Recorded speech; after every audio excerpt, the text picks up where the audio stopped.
안녕하세요. 사랑하는 교우 여러분, 우리 귀하신 주님의 이름으로 문안합니다.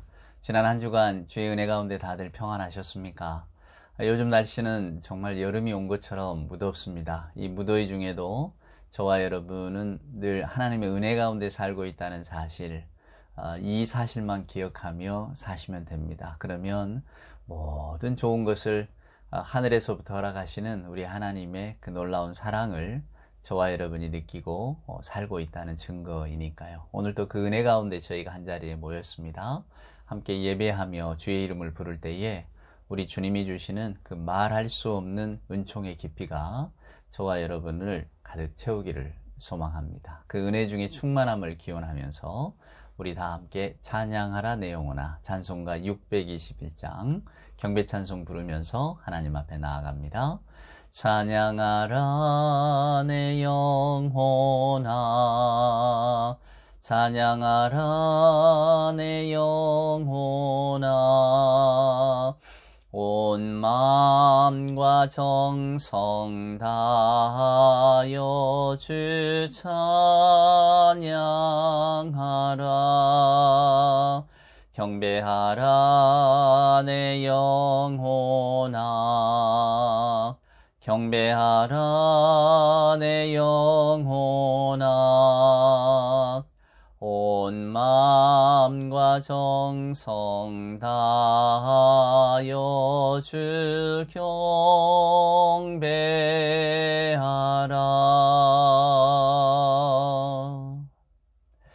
사도신경으로 우리들의 신앙을 고백합니다. 전능하사 천지를 만드신 하나님 아버지를 내가 믿사오며 그 외아들 우리 주 예수 그리스도를 믿사오니 이는 성령으로 잉태하사 동정녀 마리아에게 나시고 본디오 빌라도에게 고난을 받으사 십자가에 못 박혀 죽으시고 장사한 지 사흘 만에 죽은 자 가운데서 다시 살아나시며 하늘에 오르사 전능하신 하나님 우편에 앉아 계시다가 저리로서 산자와 죽은 자를 심판하러 오시리라. 성령을 믿사오며 거룩한 공예와 성도가 서로 교통하는 것과 죄를 사하여 주시는 것과 몸이 다시 사는 것과 영원히 사는 것을 믿사옵나이다. 아멘. 성시를 교독합니다. 오늘 우리가 함께 교독할 성시는 교독문 21번입니다. 시편 34편 가운데 가려 뽑은 말씀. 내가 여호와를 항상 송축하며 내 입술로 항상 주를 찬양하리이다. 내 영혼이 여호와를 자랑하리니 곤고한 자들이 이를 듣고 기뻐하리로다. 나와 함께 여호와를 광대하시다 하며 함께 그의 이름을 높이세. 내가 여호와께 간구하며 내게 응답하시고 내 모든 두려움에서 나를 건지셨도다. 이 곤고한 자가 부르짖음에 여호와께서 들으시고 그의 모든 환난에서 구원하셨도다. 여호와의 천사가 주를 경외하는 자를 둘러 진치고 그들을 건지시는도다. 너희는 여호와의 선하심을 맛보아 알지어다. 그에게 피하는 자는 복이 있도다. 너희 성도들아 여호와를 경외하라. 그를 경외하는 자에게는 부족함이 없도다. 젊은 사자는 궁핍하여 줄일지라도 여호와를 찾는 자는 모든 좋은 것에 부족함이 없으리로다. 아멘. 오늘 예배 찬송, 찬송가 445장입니다. 태산을 넘어 험곡에 가도 빛 가운데로 걸어가면 주께서 항상 지키시기로 약속한 말씀 변치 않네. 1절과 2절 찬송 함께 합니다. 태산을 넘어 험곡에 가도 빛 가운데로 걸어가면 주께서 항상 지키시기로 약속한 말씀 변치 않네. 하늘의 영광 나의 맘속에 차고도 넘쳐 할렐루야를 힘차게 불러 영원히 주를 찬양하리. 캄캄한 밤에 다닐지라도 주께서 나의 길 되시고 나에게 밝은 빛이 되시니 길 잃어버릴 염려 없네. 하늘의 영광 나의 맘속에 차고도 넘쳐 할렐루야를 힘차게 불러 영원히 주를 찬양하리. 예, 참 귀한 찬송입니다. 힘 얻으시기 바랍니다. 우리 함께 기도합시다. 여호와는 그의 힘이시오 그의 기름 부음 받은 자의 구원의 요새시라. 이렇게 가르쳤던 우리 사랑의 하나님, 감사합니다. 오늘도 하나님을 주로 고백하는 하나님의 백성들, 이 복된 예배의 자리로 불러주시고 저희들의 삶을 인정하여 주시며 저희들의 삶의 기쁨을 허락하여 주시니 하나님 감사합니다. 때로는 저희들 어두운 골짜기를 지날 때도 있습니다. 마음이 어렵고 불편하여서 혹은 건강의 염려, 또 실제적으로 몸이 아픈 것 때문에 여러 가지 우리들의 경제 사정과 또한 풀리지 않는 인간관계, 또 여러 가지 삶의 무게들을 느낄 때에 아버지 하나님, 그 어두운 밤을 우리가 어떻게 지내왔는지요. 때로는 좌절하고 낭망하며, 때로는 속상해하며, 때로는 너무 마음 아파하며 또 지나온 순간들도 많았습니다. 하나님이 주시는 그 기쁨과 감사 가운데 머물 때도 있었지만은, 그러나 이 은혜의 감격을 잊어버리고 저희들도 어두운 시면 가운데 가라앉아서 마치 하나님이 없는 사람처럼 낭망하고 좌절하고 내 욕심을 앞세우고 내 혈기를 내세우며 그렇게 살았던 순간들이 너무나 많았음을 오늘 이 시간 부끄럽게 우리 주님 앞에 고백합니다. 주여 용서하여 주시옵소서. 우리의 모든 죄를 다 도말하시는 주여, 여전히 우리 육신의 소욕을 따라 또 내가 주장하는 바대로 살기를 원하는, 그렇지 아니하면 불편해하는 저희들의 이 탐욕과 욕심 많은 이 마음과 생각들을 오늘도 하나님 앞에 예배하면서 좀 내려놓게 하시고 마치 깨끗이 씻긴 바위돌처럼 저희들의 마음도 하나님 성령의 폭포수 아래에서 오늘 또 맑게 씻겨지기를 소원합니다. 우리의 어두움과 우리의 어리석음을 아시오니 주님, 오늘도 이 예배를 통하여서 또 말씀을 통하여서 저희들 눈에 낀 멍에가 다 벗어지게 하시고 진실로 하나님의 이름을 부르되 하나님을 알지 못하고 살아가는 것 같은 그런 삶의 어리석음들도 오늘 하나님의 말씀의 거울에 비추어서 저희들이 들여다보며 되돌아보며 진실로 하나님 앞에 살아간다는 것이 어떤 모습, 어떤 마음인가를 오늘 이 예배를 통해서 다시 한번 깨닫고 마음판에 새기는 우리 모두가 되게 하여 주시옵소서.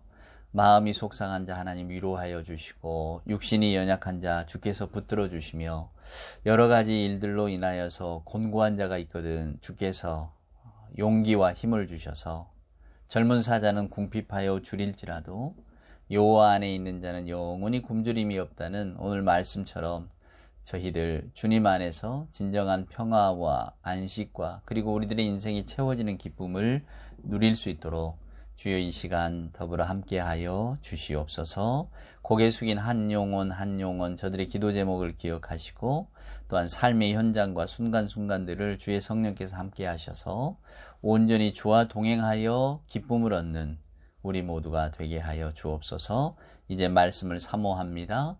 들려주실 말씀 가운데 주의 은혜를 더 크게 깨닫는 우리 모두가 되게 하여 주옵소서.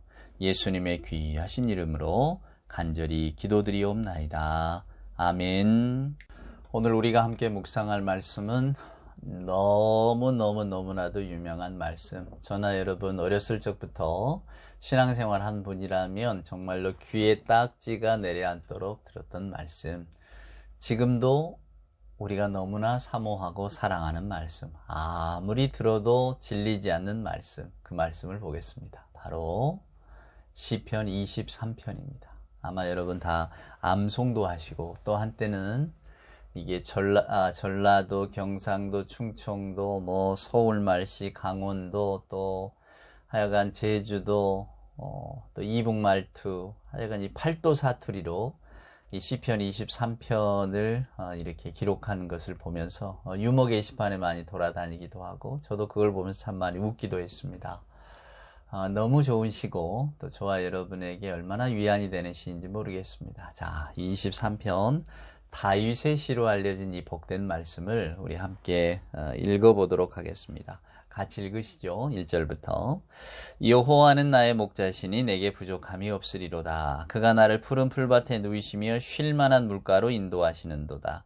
내 영혼을 소생시키시고 자기 이름을 위하여 의의 길로 인도하시는도다. 내가 사망의 음침한 골짜기로 다닐지라도 해를 두려워하지 않을 것은 주께서 나와 함께 하심이라. 주의 지팡이와 막대기가 나를 안위하시나이다.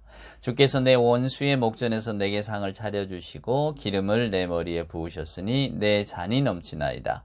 내 평생의 선하심과 인자하심이 반드시 나를 따르리니 내가 여호와의 집에 영원히 살리로다. 내가 여호와의 집에 영원히 살리로다. 아멘.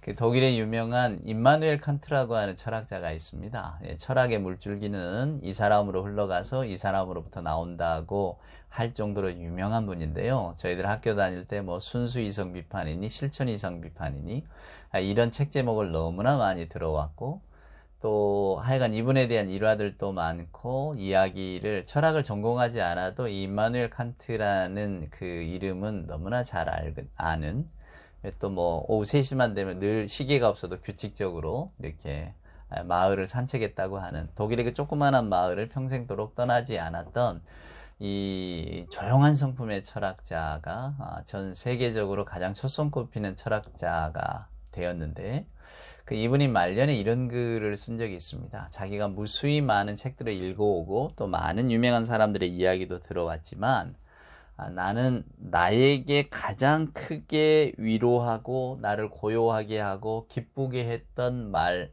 한마디가 있습니다.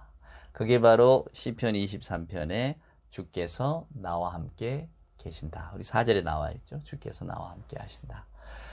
이 네 마디 말 같이 자기를 위안하고 기쁨을 준 말이 없었다. 이렇게 고백합니다.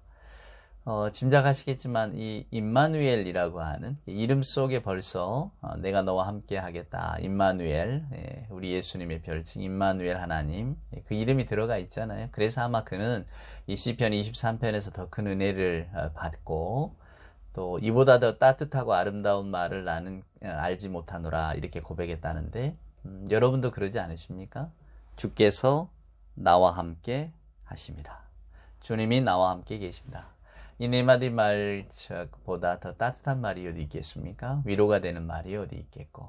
그래서 우리는 하여간 이 시편 23편을 읽을 때마다 가슴이 뜨거워집니다. 또 저처럼 주일학교 생활을 하신 분들은 여호와는 나의 목자시니 내게 부족함이 없으리로다 하는 뭐 어린이 찬송가 기억나지 않으세요? 어렸을 적에도 정말로 많이 듣고 근데 실은 여러분 이 시편을 읽어보면 마치 그냥 청소년들 아이들에게 들려주기 좋은 시편 같지만 이 시편은 한 인생을 다 살아낸 사람의 이야기예요. 우리가 지금 다윗의 시라고 되어 있잖아요. 정말로 다윗이 이 시를 지었는지 아니면 그냥 이스라엘 사람들의 공동의 신앙 고백을 다윗이 어찌됐건 신앙의 대표이자 믿음의 한 축이잖아요. 그러니까 그냥 이것은 다윗과 같은 다윗도 아마 이런 고백을 했을 것이고 우리가 전부 다 한 공동의 고백입니다. 뭐 이런 뜻으로 이제 이렇게 다윗의 시라고 하는 이름을 붙인 것 같은데 이게 정말로 다윗의 시라면 우리가 연상되는 장면이 많죠. 사망의 음침한 골짜기를 지날지라도 다윗은 사망의 여러 음침한 골짜기를 지난 사람 아닙니까? 그러니까 살기 위해서는 막 이렇게 미친 척까지 해야 했던 그런 인생을 겪었던 사람, 아들에게 쫓기기도 했던 사람. 놀라운 이야기죠. 그러니까 이게 그냥 어린아이들, 청소년들이 이렇게 읊조리기 좋은 시편은 아닙니다. 한평생을 다 산 사람이 내가 인생을 살아보니까 이렇더라는 거예요. 요즘 뭐 서점에 나가면 그 연세대학의 그 철학자인 김영석 선생님이 쓴 내가 100년을 살아보니 뭐 이런 책이 있는데 오늘 이 시편 23편이 그런 뜻입니다. 내가 평생을 살아보니 내게는 이런 신앙 고백이 남았다고. 여러분, 이걸 잘 기억하셔야 돼요. 이게 아이들이나 혈기왕성한 청년이 쓴 게 아닙니다. 청소년들에게 들려주는 시가 아니에요. 어린 아이들에게 들려주는 시가 아니라 인생을 다 산 사람이 자기 인생을 반추하면서, 반추라는 게 되새김질 아닙니까? 소가 마치 염을 씹고 뱉었다 또 다시 삼키듯이 계속해서 자기 안에서 소화시킨 내용, 인생의 진리라고 하는, 당신이 죽을 때 어떤 유언을 남기겠느냐라고 했을 때 남긴 것 같은 그런 시편이에요. 그래서 이 시가 실은 말이 쉬워요. 마치 청소년들, 어린아이들 막 가깝게 외우기 쉽게 만든 시 같지만, 그럼에도 불구하고 이 시편 속에 담겨 있는 이 놀라운 인생의 통찰, 믿음의 어떤 계보라고 할까요? 믿음의 깊이는 정말로 저와 여러분이 이 말씀을 너무나 사모하고 또 더욱 사모하게 만들 겁니다. 지금 제 이 설교를 듣지 않아도 나는 시편 23편을 제일 좋아합니다. 이제 그런 분들도 아마 오늘 또 설교를 듣고 나시면 더 좋아하실 줄로 저는 믿어 의심치 않습니다. 설교자가 설교를 준비하면서 큰 감동을 받고 나도 정말로 너무나 놀라운 어떤 은총과 또 하나님의 사랑을 느꼈노라. 그런 구절들이 많지만 특별히 시편 23편은 저에게 그보다 더한 감동으로 다가와서 오늘 이 말씀 너무나 많이, 저도 설교를 많이 했던 말씀이고요. 여러분도 정말로 많이 들으셨던 말씀일 텐데, 그러나 오늘 또 이 말씀을 함께 묵상하면서 저와 여러분이 우리 하나님의 사랑이 얼마나 크고 놀라운가, 왜 칸트가 주께서 나와 함께 하심이라 이 네 마디 말보다 나는 더 따뜻하고 아름다운 말을 알지 못하노라 이렇게 이야기했을까. 아마 우리도 임마누엘 칸트와 똑같은 고백을 할 수 있지 않을까. 저는 그런 기대를 가지고 있습니다. 여러분, 1절 말씀 한번 보세요. 여호와는 나의 목자다. 목자라고 하는 것은 이스라엘의 목동, 또 실제로 다윗이 이렇게 양을 쳐본 아이잖아요. 사무엘상에 보면 사자나 이렇게 나타나서 양이나 염소를 물어가면 자기가 그냥 쫓아가서 그걸 다 뺏어왔다고 하는 그런 고백이 있잖아요. 그러니까 다윗이 자기도 목자의 노릇을 해봤잖아요. 그러니까 아마 가장 이 하나님의 어떤 형상을 비유한 거잖아요. 메타포잖아요. 그럴 때에 그에게 가장 떠올랐던 하나님 인상에 가까웠던 어떤 존재라고 할까? 그는 목자다 그 말입니다. 여호와는 나의 목자시니. 여러분, 목자는 한 마리 양을 거느리지 않습니다. 수백만 마리, 수만 마리의 양들을 거느리죠. 그러니까 여호와는 나의 목자라는 것은 목자라고 하는 그 말 속에 나의 개인적인 이기심을 다 뛰어넘는 겁니다. 여호와는 나의 목자만이 아니에요, 여러분. 목자라고 하는 이름 뜻 자체가 한 마리 양 두고 양을 치는 목동은 없거든요. 여러 마리를 두는 거지. 그러니까 어느 누구에게나 여호와는 그의 이름을 부르는 자의 목자가 되어 주신다는 거예요. 이걸 놓치시면 이 시편의 가장 큰 부분을, 큰 줄기를 놓치는 셈이 됩니다. 우리가 수태 전에 당신은 사랑받기 위해 태어난 사람, 우리 이 찬송을 교회에서 많이 부르고 또 멜로디가 아름답고 가사가 좋다고 꼭 교회 자리가 아니어도 방송에도 나오고 막 그랬던 기억을 저는 합니다만은, 어떤 분들이 이 찬양을 가지고 우리가 한번 재고해 봐야 된다고 했을 때, 여기는 당신은 사랑받기 위해 태어난 사람, 그렇지 않아도 요즘 다 사람들이 자기 중심인데 너무 자기 위주로만 사랑을 고백했다, 왜 하나님의 사랑이 자기에게만 있느냐, 요렇게 비판하는 분도 있었다니까요. 자, 그래서 오늘 저와 여러분이 놓쳐서는 안 되는 사실, 여호와는 나의 목자시니, 나의 목자지만 너의 목자도 되고 우리들의 목자도 된다. 목자라고 하는 그 메타포 안에 포함되어져 있는 이 함의를 꼭 기억하시기를 바랍니다. 여호와는 절대로 나만의 목자가 아닙니다. 우리 모두의 목자이시지. 그래서 우리 모두는 하나님께 기도하고 하나님의 도우심을 받습니다. 자, 목자의 이미지. 그러면 벌써 노래하는 자는 나는 양입니다, 이게 들어있잖아요. 여호와는 나의 목자시니까 나는 양이었습니다, 이런 고백이 들어있잖아요. 그러니까 아까 말씀드린 것처럼 다윗도 자기가 그 목동의 역할을 해봤잖아요. 그러면 이 양들의 습성도 알고, 결국 양들이 사는 길은 목동의 어떤 이렇게 지시를 따르는 길이지 자기가 제멋대로 가는 길이 아니잖아요. 제가 늘 말씀드리듯이 죄라고 하는 것은 내가 내 멋대로의 길을 가겠다는 겁니다. 하나님께 집중하지 않고. 우리 예수 믿는 분들은 어떤 신앙의 금과 옥조가 있잖아요. 신앙 생활에. 그게 뭡니까? 성경이잖아요. 금과 옥조처럼 여기는 것들, 우리 삶의 이정표가 되는 것들 말씀이잖아요. 그러니까 아무리 우리 생각이 저쪽 서쪽으로 달려간다 할지라도 성경이 동쪽을 가리키면 우리는 동쪽으로 돌아와야 된다는 생각을 갖고 있는 사람들입니다. 이게 신앙인이에요. 이런 믿음 가운데 삽니다. 그런 사람은 여호와는 나의 목자라고 고백하는 거예요. 양들이 제멋대로 안 간다니까요. 제멋대로 가고 싶어서 제멋대로 가는 양은 목자를 인정하지 않는 거죠. 그러니까 오늘 이 다윗의 시편 23편에서 여호와는 나의 목자시니라고 시작했던 이 서두부터가 벌써 우리들에게 우리와 하나님의 관계를 딱 정립시켜 버립니다. 하나님은 목자, 우리는 양. 그 양은 어떻게 해야 되느냐? 양은 살려면 목자를 따라가야 됩니다. 목자가 가라는 대로 가면 되는 거예요. 그곳에 물이 있고 그곳에 음식이 있고 그래서 거기에 결국 생명이 있는 겁니다. 내가 원하는 대로 막 광야길을 헤매고 돌아다녔다가는 언제 늑대밥이 될지 언제 그냥 사망에 이르게 될지 알 수가 없단 말이에요. 그러니까 다윗은 생각합니다. 우리는 양과 같아서 반드시 목자를 따라야 된다고. 근데 여러분 그러면 뭘 믿고 우리가 목자를 따라요? 이렇게 말할 수 있잖아요. 그래서 그 1절이 내게 부족함이 없으리로다 이렇게 말합니다. 여러분도 유대인의 생활, 특별히 출애굽기나 이런 걸 읽어보면 광야 생활 40년 넘게 하고 하면서 많은 사람들이 죽어가잖아요. 그리고 이스라엘의 기후, 왜 와디라고 하잖아요. 요단강도 와디라는데 와디라고 하는 게 우리처럼 한강 이런 큰 강이 없어요. 거기는 비가 오는 우기에는 강처럼 생겼다가 또 공기가 되면 다 말라버려. 그게 와디입니다. 그만큼 폭도 얇고 폭도 좁고 깊이도 얇다는 이야기 아닙니까? 그런 시냇물 같은 물줄기들이 흘러가는 곳이에요. 우리나라처럼 이렇게 큰 강이 있거나 말입니다. 이런 게 있는 나라가 아니란 말이에요. 그리고 광야 생활 했잖아요. 얼마나 힘들었을까. 우리는 짐작을 합니다. 요즘 코로나 시절을 지내다 보니까 어디 나가지 못하고 뭔가 활발하지 못하는 게 우리한테 큰 제약으로 다가오잖아요. 그러니까 그 제약의 어떤 마음들이 옛 시절에 만약에 우리가 모세 시절에 살았다면 우리는 어떻게 살았을까? 앞날은 없고 보이지 않잖아요. 애국 군대는 쫓아오고 우리 어디로 가야냔 말이에요, 여러분. 그런 막막함들, 이런 막막함들을 경험해 본 사람들이라면 이스라엘 사람들의 신앙 고백이 여호와는 나의 목자시니 내게 부족함이 없으리로다 이렇게 고백한다는 게 이게 정말 어려운 일이라는 것을 짐작하실 겁니다. 왜 내게 부족함이 없어요? 광야 생활이 얼마나 힘들었습니까? 또 이스라엘은 포로로 끌려다녔잖아요. 전쟁에서 지고. 이게 힘든 삶이란 말이에요. 아까 말씀드렸잖아요. 이 사람이 젊은 사람이 아니라고.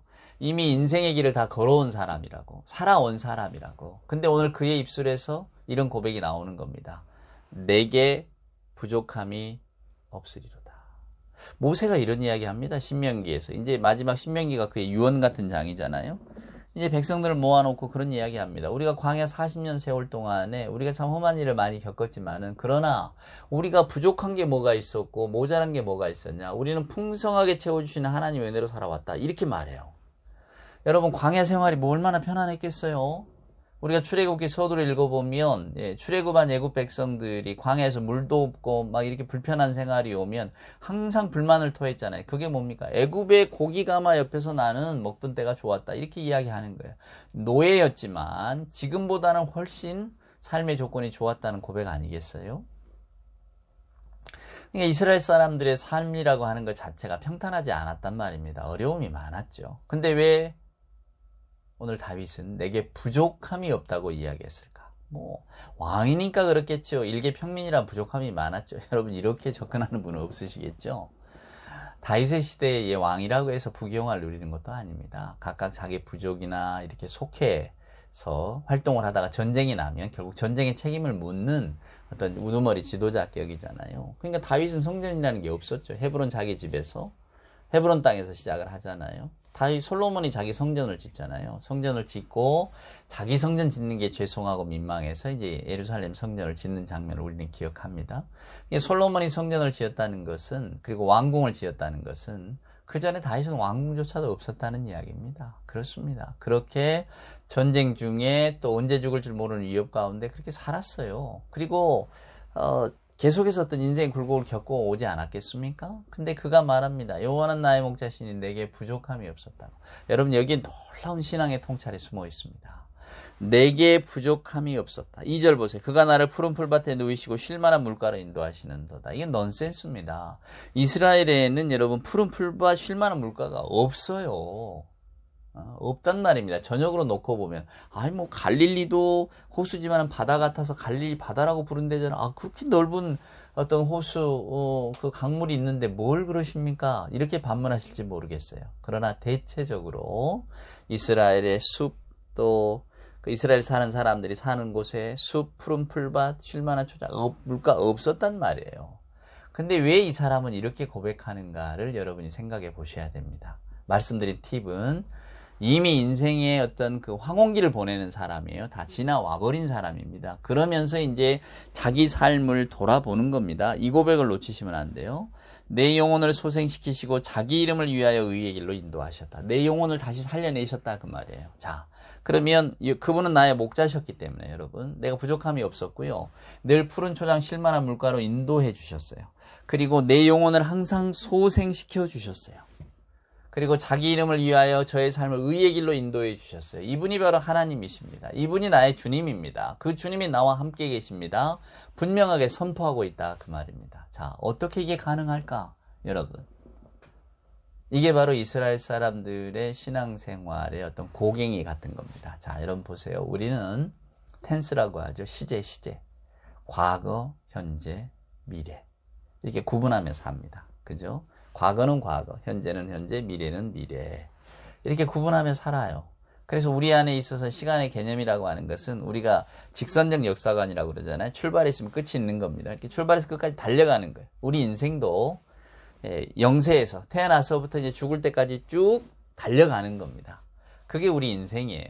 그러니까 나에게는 여러분도 마찬가지지만 지금 내가 있는 현재가 있고 또 내가 살아왔던 과거가 있고 그 다음에 내가 앞으로 만나게 될 미래가 있습니다. 직선적이기 때문에 이게 되집어지지를 못해. 여러분 뭐 요즘 영화 보면 뭐 타임루프라고 그래서 시간을 거슬러 올라가고 미래를 가거나 과거로 돌아가거나 이런 류의 영화가 많잖아요. 근데 왜 이런 류의 영화가 이런 만들어지겠습니까? 우리는 누구나 다 과거로도 가보고 싶고 미래를 예측하고 싶은 욕망이 있는 거예요. 그러니까 그런 류의 영화나 그런 류의 소설이나 그런 문화 어떤 그 컨텐츠들이 생겨나는 겁니다, 여러분. 자, 그런데 오늘 이스라엘 사람들의 어떤 독특한 신앙 구조는 뭐냐면 저와 여러분이 말씀드린 것처럼 과거, 현재, 미래를 산다면 이스라엘 사람들의 고대 세계의 이 신앙과는 그렇지가 않아요. 그러니까 과거, 현재, 미래가 구분되는 게 아니다 그 말입니다. 우리는 과거, 현재, 미래를 구분하지만 성경에 나와 있는 이스라엘 사람들의 신앙 고백 속에는 과거, 현재, 미래의 시간 구분이 없단 말이에요. 왜?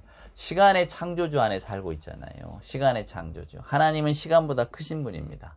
그러니까 하나님 안에서 바라보면 우리들이 과거다, 현재다, 미래다 이렇게 구분짓고 살아가는 이 모든 것들이 하나님의 시계 안에서 멜트되는 거예요. 다 용해돼 버리는 겁니다. 하나가 되는 거죠, 여러분. 마치 우리가 비빔밥을 먹으면 다 재료가 다른 것 같아도 결국 비벼지면 다 하나로 들어가잖아요. 야채도 들어가고 고기도 들어가고 밥도 들어갑니다. 이거 구분할 수가 없단 말이에요. 분명히 그 전에는 구분이 되어 있었죠. 그렇죠? 쌀 따로 채소 따로 다 따로 있었지만 그러나 그것이 비벼지고 한꺼번에 들어오는 순간에 이제 그것은 다 짬뽕이 되어졌단 말입니다. 의미가 없어지는 거예요. 이제 얘가 어디서 왔고 얘는 재료가 뭐고 없는 겁니다. 한꺼번에 비벼지는 거잖아. 이스라엘 사람들의 시간 개념이 비벼지는 겁니다, 여러분. 과거, 현재, 미래가 구분되지 않아요. 그분들에게는 영원한 현재만 있을 뿐이에요. 현재를 사는 거죠. 현재에 있어서 내 삶을 돌아보고 현재에 있어서 내 미래를 추측하여 보니 나는 오늘 내 마음이 어떻다라고 하는 것을 그대로 고백하는 겁니다. 그러니까 성경에는 시제가 따로 없어요. 늘 영원한 현재 가운데 있는 겁니다. 물론 우리가 역사적으로 과거에 있던 일 뭐 하는지 다 구분할 수 있죠. 우리 인생도 마찬가지고. 근데 성경이 말하는 영원한 현재라고 하는 것은 결국 영혼이라는 게 하나님께 해당하는 단어 아닙니까? 그냥 하나님 안에서 하나님 안에 있을 때에 우리는 현재가 된다 그 말이에요. 과거도 현재가 되고 미래도 현재가 되고. 더 쉽게 설명해 볼까요? 주께서 나와 함께 계심이라. 내가 푸른 초장 쉴만한 물가로 주님이 나를 인도해 주시는도다. 내 영혼이 항상 소생케 된다. 내 영혼이 항상 새롭게 살아난다. 이는 주께서 우리를 인도하셨기 때문이다. 지금 그 표현이거든요. 그러니까 오늘 저와 여러분이 오늘 지금 이 순간을 살아갈 때 우리에게 때로는 얼마나 속상한 일이 많았겠습니까? 지금 이 순간 나를 괴롭히는 일이 있고 번민하는 일도 분명히 있습니다. 미움의 감정, 원망의 감정도 있고 다 있다 그 말이에요. 우리는 그 현재를 살아감과 동시에 그렇지만 그 현재 가운데 하나님의 미래가 개입하는 거예요. 그건 무슨 이야기입니까? 하나님께서 만드신 미래 속에서 이게 다 이제 소화가 돼버린다 그 말입니다. 그러니까 오늘 이 시편 기자가 말한 것처럼 여호와는 나의 목자시니 내게 부족함이 없으리로다. 왜 없었겠어요? 살면서 부족함이 있었지. 왜 없겠습니까? 아까 제가 광야 생활 이야기했잖아요. 광야가 얼마나 힘들었을까. 근데 모세도 그럽니다. 이 40년 동안에 하나님이 다 우리를 배부르게 먹이고 입히셨다고. 뭐가 모자라냐고 말합니다. 무슨 뜻인가요? 그가 살아온 인생 가운데 그 인생을 살아오는 동안 그는 하나님의 은혜와 하나님의 축복을 누렸다 그 말이에요. 하나님이 만들어 두신 이 자연 환경 속에서 하나님이 만드신 여러 사람들과의 관계 속에서 우리가 더불어 살지 않았느냐, 즐겁게 살지 않았느냐, 그것이 때로는 눈물을 흘리는 일이라 할지라도 우리 인생이 복되지 않았느냐, 이것이 1절에 다 들어가 있는 거예요. 여호와는 나의 목자시니 내게 부족함이 없었다고. 그 현재적 눈으로만 보면야 부족한 게 많죠. 남들은 많이 가지고 있는 것 같은데. 그러나 하나님의 세계 속에서 과거, 현재, 미래가 이렇게 웅뚱그려지면 섞이면은 그게 그렇게 크게 의미가 없어지는 겁니다. 그리고는 결국 우리는 하나님이 약속하신 영원한 현재 속에 살아가기 때문에 하나님의 은혜가 이만하면 내게 큽니다. 하나님이 나를 다 좋은 것, 부족함이 없도록 인도하셨다는 걸 내는 이제야 알게 되었습니다. 여러분 우리 옛 선인들의 말에 생각과 품격은 더 높은 사람을 바라보고 생활의 수준은 더 낮은 사람을 바라보고 정하면 된다 이런 이야기를 했거든요. 우리가 가지고 있는 대부분의 불평과 불만은 물론 다 상대적 박탈감이고 상대적 비교이잖아요. 너나 나나 없으면 아무도 그것 때문에 불행하다 생각하지 않습니다. 그런데 제가 지난 시간에도 그 호랑이 등에 탄 사나 이야기 해드렸던 것처럼 우리가 그 상황을 모르면 저 사람은 편한데 왜 나는 불편한가? 저 사람은 부자인데 왜 나는 가난한가? 저 사람은 왜 승승장구하는데 나는 자꾸 도태되는가? 이런 고민들에 빠지게 된다 그 말입니다. 그러면 내 부족함이 크게 보이잖아요. 성경 기자가 말하는 게 그겁니다. 당신은 당신이 지금 이루지 못한 것 혹은 가지지 못한 것을 크게 볼 거냐, 아니면 당신 인생 전반부에 여기까지 인도하시고 나를 축복하신 그 하나님의 존재에 포커스를 맞출 거냐 이거예요. 하나님께 포커스를 맞추면 내게 부족함이 없으리로다라는 고백이 나오게 됩니다. 그럼에도 불구하고가 성립하는 거죠. 나를 하나님이 여기까지 인도하셨구나. 여러분 이게 신앙인이 가져야 될 마땅한 마음자리이자 신앙 고백입니다. 그래서 이 시편 23편이 그렇게 우리들의 마음을 울리는 거예요. 여러분 여호와는 나의 목자시니 내게 부족함이 없으리로다. 과거에만 매여 있지 않잖아요. 현재를 비극적으로 바라보지 않습니다. 또 미래를 기대하고 소망하면서 미래는 뭔가 많은 게 달라질 거야 이런 꿈도 꾸지 않습니다. 우리가 하나님의 생명 안에서는 이게 다 하나입니다. 우리는 인간의 시간으로 살기 때문에 과거, 현재, 미래를 구분하잖아요. 근데 오늘 이 시편 23편은 그 구분이 없어져요. 그 구분이 없어지면 여러분은 어떻게 되느냐, 저와 여러분의 삶의 순간순간이 모두가 뭐가 되느냐면 하나님이 베풀어 두신 상이 되는 거예요. 5절에 보면 주께서 내 원수의 목전에서 내게 상을 차려주시고 기름을 내 머리에 부으셨으니 내 잔이 넘치나이다. 예. 기름을 또 부어주셨대잖아요. 내 잔이 넘친대잖아요. 이게 여러분 하나님께서 인도하신 증거입니다. 원수의 목전에서. 여러분 원수가 누굽니까? 다윗에게 한정하면 다윗을 죽이려고 했던 사람들일 수도 있죠, 여러분. 그러나 오늘 저와 여러분의 삶의 원수, 하나님의 원수가 뭡니까? 하나님은 없다 하는 생각들 아니에요. 죽으면 인간이 그걸로 끝이지 뭐가 다른가. 그리고 인간이란 다 자기 운 따라 살아갈 뿐이야. 누가 누구를 지키고 보호한단 말인가. 이렇게 냉소적인 태도를 가지고 있는 그 원수들의 목전 앞에서 하나님께서 내게 상을 차려주시고 기름을 부어주시고, 사랑하는 여러분, 나를 높여주신다는 거죠. 내 잔을 가득하게 채워주신다는 겁니다. 여러분 얼마나 놀라운 영적인 통찰입니까? 지금 내가 현재 내 손안에 가지고 있는 것에 집중하는 게 아니라 하나님이 가지고 계신 것에 집중하는 순간 나는 부욕해 되는 거예요, 여러분. 부자 아버지를 둔 아들의 심정이 된다 그 말입니다. 아니 하나님께서 물질적으로 나한테 손에 쥐어주시면 나는 하나님을 정말로 믿고 따르겠습니다. 이게 다 어린아이 같은 신앙인 거죠.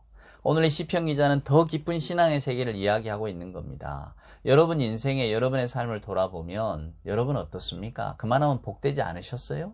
그만하면 내게 부족함이 없다고 말할 수 있는 것 아닙니까? 아마 어떤 분들은 그래도 뭐 누구누구와 비교하고 뭐 하면 내 인생은 잘 못 산 거죠. 난 아무것도 아닌 거죠. 이렇게 말하실 수 있을지 모르겠습니다. 근데 여러분, 성경의 관점은 그게 아니에요. 장정일이라고 하는 분이 있습니다. 이제는 뭐 선생이라고 이름을 불러야겠죠. 아마 이분도 60 가까이 됐을 것 같은데 저보다는 조금 더 연배가 있으니까. 그분이 쓴 에세이 가운데 이런 게 있어요. 행복이 뭐냐? 행복은 소설가니까 비유컨대 하는 겁니다. 막차를 탄 사람은 자리에 연연하지 않는 것. 이게 행복입니다. 말하는 거예요. 기가 막힌 통찰 아닙니까? 막차를 탄 사람은 자리에 연연하지 않아요. 얼마나 여러분 놀라운 이야기입니까? 자, 저나 여러분은 그냥 먼 길, 만약에 우리가 먼 길을 출퇴근을 한다고 가정을 한다면 언제나 이런 대중교통에서는 자리에 앉고 싶겠죠, 여러분. 앉아서 가야 되잖아요. 그래서 만약에 그날 자리를 못 앉고 가면, 야, 오늘은 여러분 용서하세요. 오늘은 뭐 운이 없어. 재수가 없어. 이럴 수도 있잖아요. 오늘이 참 다행이야. 내가 그냥 먼저 앉게 됐어. 이렇잖아요. 우리는 그런 이야기들을 수시로 주고받고 사니까. 근데 여러분, 만약에 그 기차가 혹은 그 버스가 전철이 막차라고 생각해 보세요. 막차라고 한다면 확 달라지지 않겠습니까? 자리가 무슨 소용인가요? 일단 막차에 탄 것만 기쁜 거죠. 이걸 놓쳤다간 큰일 날 것인데 막차에 탔잖아요, 여러분. 그러면 자리에 앉거나 안 앉거나 아무 상관이 없는 겁니다. 우린 다 막차 탄 사람이에요. 우리는 차를 탔다 그 말입니다.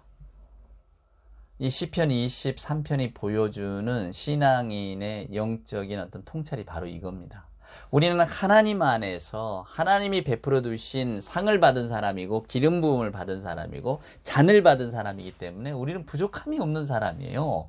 이런 고백을 하는 겁니다. 여러분, 이 얼마나 멋진 신앙 고백입니까? 주께서 나와 함께 하심이란 말이에요. 얼마나 우리의 마음에 든든한 사랑과 위로를 주는 말이냐 그 말입니다. 이보다 더 기가 막힌 말은 없는 거죠. 그러니까 오늘 이 시편의 기자도 내가 사망의 음침한 골짜기를 지날지라도 많이 지났다 그 말입니다. 나 해 안 두려워했어요. 왜냐? 주께서 나와 함께 하셨으니까. 이 지팡이 막대기는 하나의 어떤 메타포 아닙니까? 주님의 권능을 이야기하는 거죠. 주께서 나를 지켜주셨어요. 주께서 나와 함께 동행해 주셨어요. 그래서 나는 내 인생에 부족함이 없다고 지금 말할 수 있는 겁니다. 내 삶에 늘 푸른 초장과 실만한 물가가 준비되어 있다고 나는 믿고 살아왔다 그 말이에요. 주님이 함께 하시니까.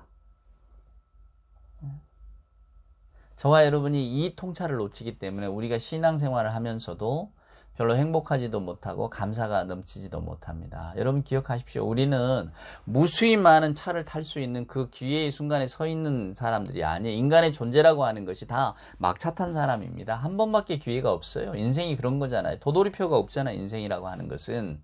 그런데 그 인생의 어떤 그 인생이라고 하는 실존 앞에서 우리가 다 막차에 탔다는 것을 하나님이 알려주시잖아요. 막차에 탄 사람은 아니 내가 뭐 자리에 앉았든 안 앉았든 뭐가 문제입니까? 다 행복한 거죠. 그걸 이야기하는 겁니다.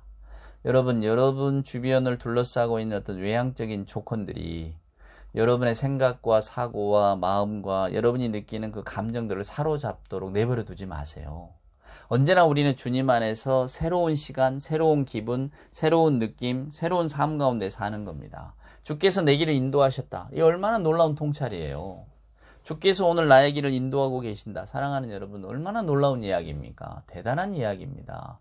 근데 그 말 속에서 우리들의 삶을 돌아보면 아니 지금 내가 비록 어떤 형편 어떤 처지에 있더라도 주께서 나와 함께 하심이라. 맞단 말이야. 주께서 나와 함께 하시는데 지금 이런 내 삶을 둘러싸고 있는 외형적인 조건이나 이런 것들이 무슨 의미가 있냐 그 말이에요, 여러분. 예? 그거는 그냥 살아가는 삶의 어떤 상대적인 조건일 뿐이지 나의 인생을 좌우하는 절대적인 게 아니다 그 말입니다. 얼마나 여러분 놀라운 통찰입니까? 기가 막힌 거죠. 그래서 이 시편을 그렇게 다들 사랑하는가 봐요. 저도 오늘 이 말씀을 다시 묵상하는데 이게 얼마나 좋은지 모르겠어요. 단지 이제 우리의 기도 제목은 딱 한 가지 아닙니까? 이게 보여야죠. 이게 저와 여러분의 시선에 들어와야 됩니다. 우리의 인생을 이렇게 되돌아볼 인생의 망원경 안에 들어와야 돼요. 근데 우리는 이걸 놓치잖아요. 분명히 오늘 시편 기자는 나는 여호와의 집에 영원히 거하리로다. 나는 영원히 거합니다. 이게 하나님의 약속입니다. 나는 영원토록 거기 살 겁니다. 그런 나를 누가 뒤흔들 수 있겠습니까? 이 고백 아닙니까? 이미 상을 차려주시고 기름을 발라주시고 내 잔에 넘치게 부어주셨는데 제가 왜 이걸 못 보고 있었을까요? 그리고 다른 걸 보면서 왜 저는 하나님의 사랑을 느끼지도 못하고 감사하지도 못하고 즐거운 마음, 유쾌한 마음, 상쾌한 마음도 갖지 못하고 그저 세상과 나는 불화하고 있어. 사람들은 다 앞서가는데 나만 뒤처지는 것 같아. 늘 불안 염려를 오고 가면서 이렇게 살아가지 않습니까? 여러분 그런 마음이 올라올 때마다 오늘 이 말씀을 기억하세요. 주께서 나와 함께 하십니다. 주께서 나와 함께 하십니다. 여러분 이처럼 강력한 말씀이 어디 있습니까? 그 시선에서 하나님의 영원한 시간 속에서 우리들의 삶을 바라보는 겁니다. 때로 아픈 때도 있죠. 넘어진 때도 있고 고통스러운 순간도 있고 절망의 순간들도 있겠지만 그러나 그 모든 순간순간이 다 하나님의 손에 붙들려 있다고 생각해 보세요. 하나님의 손에 붙들려 있으니까 우리가 안심하는 겁니다. 하나님이 선한 길로 인도하실 줄 알기 때문에 여러분. 인생을 우리 눈앞에 보여지는 이것만으로 꼭 한정지어서 바라보지 마세요. 더 큰 눈을 뜨십시오. 이게 영적인 세계에 눈이 열리는 겁니다. 우리가 시편 말씀을 듣는 이유이기도 하고요. 부디 이것을 보십시오, 여러분. 주께서 나와 함께 하십니다 라고 하는 이 고백을, 그래서 주께서 나와 함께 하셨기 때문에 나는 내 인생이 다 쉴만한 물가에 푸른 초장이라 고백할 수 있습니다. 그래서 나는 내게 부족함이 없다고 말할 수 있어요. 하나님 시선에서 보니까 내 시선, 내 주변의 시선, 우리 모든 평범한 사람들의 시선이 아니고 사람들의 시선이야 다 비교 아닙니까? 비교이고 비교하면서 만족감을 느끼고 상대적으로 어떤 기쁨과 박탈감을 느끼고 그러잖아요. 하나님의 절대적인 시간 속에 들어오지 못하니까 우리가 예수를 믿으면서도 날마다 불안하고 예수 이름을 부르면서도 실은 임마누엘이잖아요. 예수님 이름의 뜻이 우리 항상 함께 하시는 하나님.